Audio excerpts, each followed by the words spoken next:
Did you know over 70% of dogs express some kind of anxiety, like fireworks, vacuum cleaners, being left alone?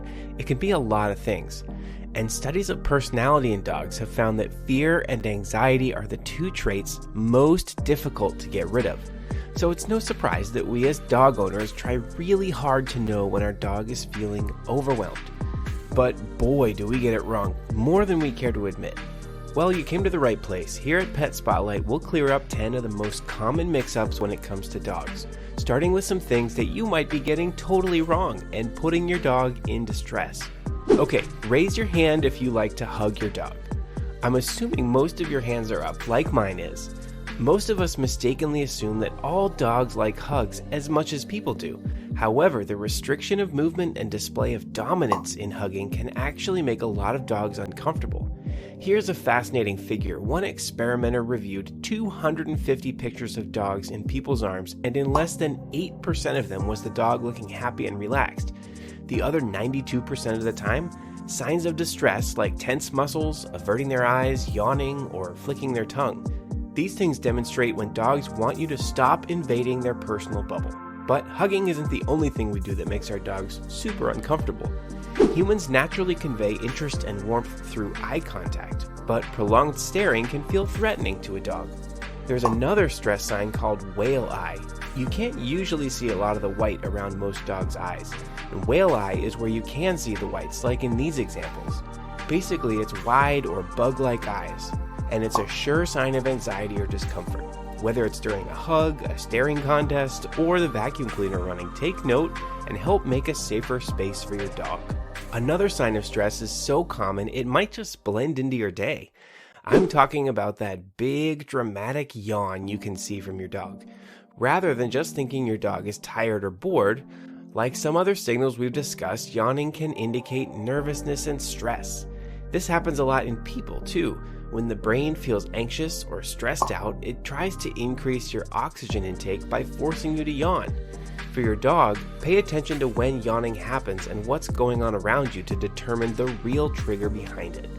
And try not to yawn yourself. Scientists have confirmed that contagious yawning happens in a lot of social animal species and can cross species lines too.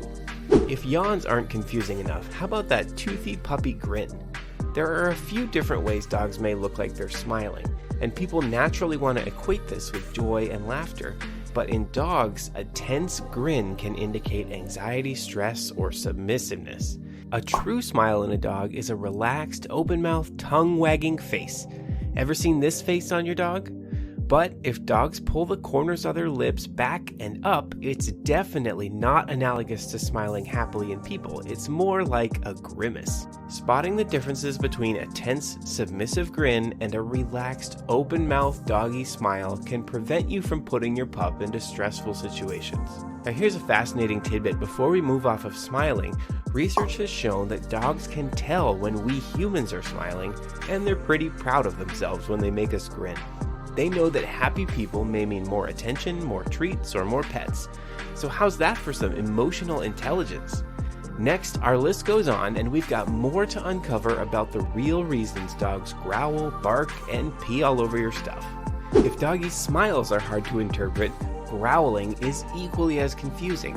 Humans have a tendency to see growling as a strictly aggressive behavior, but growling can serve an important communication function for dogs.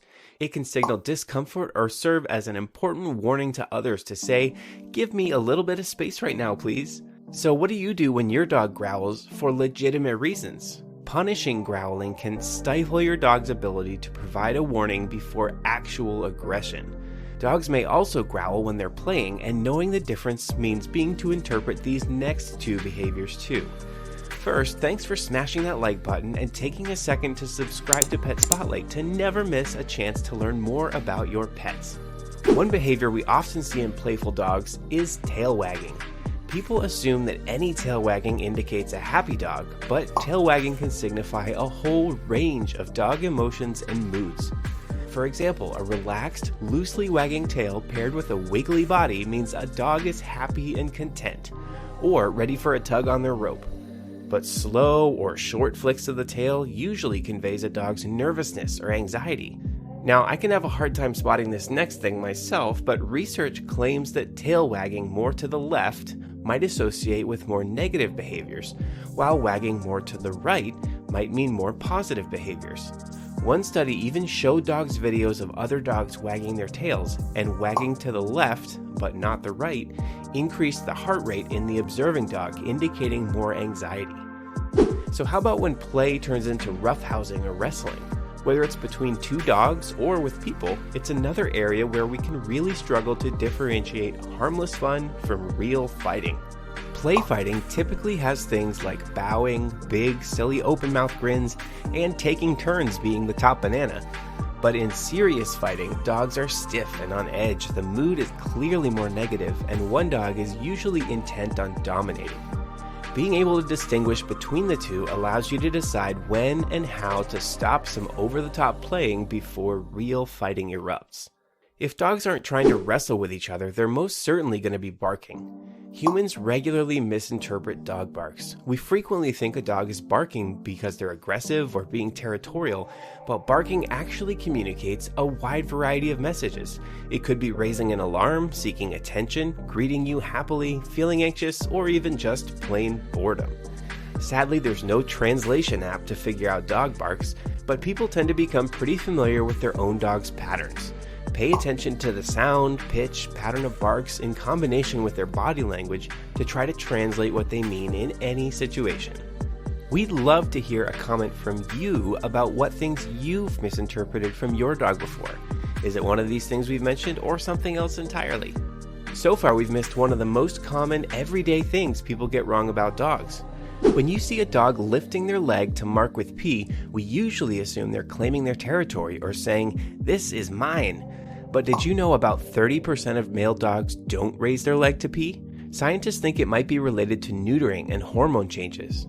Anyways, dogs use scent marking to convey all sorts of information about their physiology, social status, or health.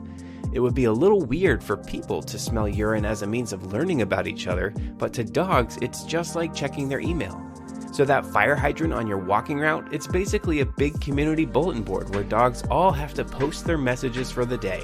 Along the same lines, when dogs mount each other or their toys, we usually think of it as dominance or a mating behavior, but mounting can also indicate overexcitement, play behavior, or anxiety from a dog needing calmer outlets.